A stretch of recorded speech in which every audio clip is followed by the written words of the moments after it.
আপনি যদি এখনো পর্যন্ত আপনার খতিয়ানে মোবাইল নাম্বার লিঙ্ক না করে থাকেন, চলুন দেখিয়ে দিচ্ছি আজকের ভিডিওতে আপনি কিভাবে আপনার জমির খতিয়ানে মোবাইল নাম্বার লিঙ্ক করবেন।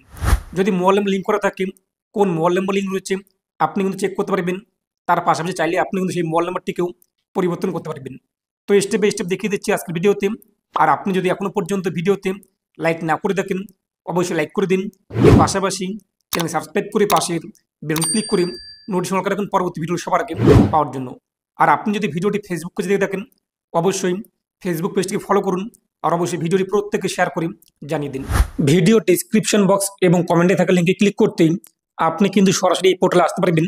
তারপরে একটি পপ হবে, আপনি এখান থেকে এটিকে ক্লোজ করে দেবেন। এছাড়া আপনি বাংলা অথবা ইংরেজি যে কোনো মাধ্যমে পোর্টালটি একদে অ্যাক্সেস করতে পারেন। তো আমরা ক্লোজ করে দিচ্ছি।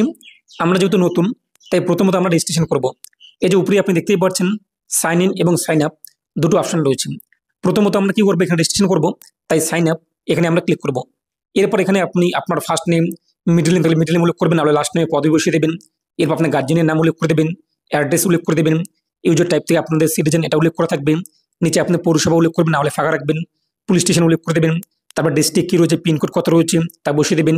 তারপর নিচে ইমেল আইডি উল্লেখ করে দেবেন। এরপর মোবাইল নাম্বার বসিয়ে দেবেন। সাইটে ক্লিক করবেন, মোবাইলে ওটিপি আসবে, ওটিপি আপনি এখানে উল্লেখ করে দেবেন। তারপর কি পাসওয়ার্ড রাখতে চান সেই পাসওয়ার্ড বসিয়ে দেবেন। সেই পাসওয়ার্ডটিকে আপনি কনফার্ম করবেন। তারপর দেখতে পাবেন ক্যাপচার কোড, যার সবই আপনাদের সামনে ডিসপ্লের মধ্যে, তাই এই বক্সে আপনি উল্লেখ করে দেবেন। তারপর সাবমিট ক্লিক করবেন, আপনার রেজিস্ট্রেশন কিন্তু কমপ্লিট। তারপরে এখন আমরা লগ ইন করবো। লগ ইন করার জন্য যে সাইন ইনে আমরা ক্লিক করব। তো সাইন ইন করতেই পরবর্তী পেজ কিংবা পাওয়া একটি সবই। এখানে আপনি আপনার ইউজার নেম অর্থাৎ মোবাইল নাম্বার, যে মোবাইল নাম্বারটি আপনি রেজিস্ট্রেশন করার সময় উল্লেখ করেছেন সেই মোবাইল নাম্বার বসিয়ে দেবেন। কি পাসওয়ার্ড রেখেছেন সেই পাসওয়ার্ড আপনি এখানে বসিয়ে দেবেন।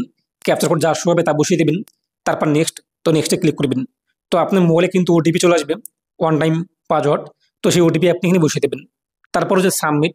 তো সাবমিট ক্লিক করতে আমাদের সামনে কিন্তু ড্যাশবোর্ড চলে আসবে। এরপর আপনি সিটিজেন সার্ভিস, এই সিটিজেন সার্ভিসে ক্লিক করবেন। তারপর অনলাইন অ্যাপ্লিকেশন এখানে ক্লিক করবেন। তারপর মোবাইল নাম্বার আপডেট অ্যাগেন্স্ট খতিয়ান, এই মোবাইল নাম্বার আপডেট খতিয়ান এখানে ক্লিক করবেন। পরবর্তী পেজটি আমাদের সামনে চলে আসবে। তো আপনি আপনার খতিয়ান দেখে কোন ডিস্ট্রিক্টে আপনার জমিটি রয়েছে, খতিয়ানের মধ্যে আপনি আপনার জেলার নাম পেয়ে যাবেন। সেই জেলা সিলেক্ট করবেন। কোন ব্লকের মধ্যে আপনার জমিটি রয়েছে খতিয়ানে আপনি পেয়ে যাবেন, সেই ব্লকের নাম উল্লেখ করে দেবেন। এরপর মৌজা নং কত রয়েছে আপনি আপনার খতিয়ানে মৌজা নং অথবা মৌজার নাম দেখতে পারবেন। এরপর আপনি সেটি এখান থেকে উল্লেখ করে দেবেন। তারপর নিচে আপনি আপনার খতিয়ান নাম্বার কত রয়েছে সেই খতিয়ান নাম্বার বসিয়ে দেবেন।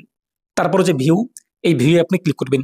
তো ভিউ ক্লিক করতে দেখতে পাচ্ছেন মোবাইল নাম্বার নট প্রেজেন্ট কিংবা নট রেকর্ড ফাউন্ড ইত্যাদি চলে আসছে। এক কথা আমাদের মোবাইল নাম্বার কিন্তু এখানে লিঙ্ক নেই। তারপর নিচে আপনি আপনার ফার্স্ট নেম, লাস্ট নেম এবং গার্জিয়ান নেম দেখতে পারবেন।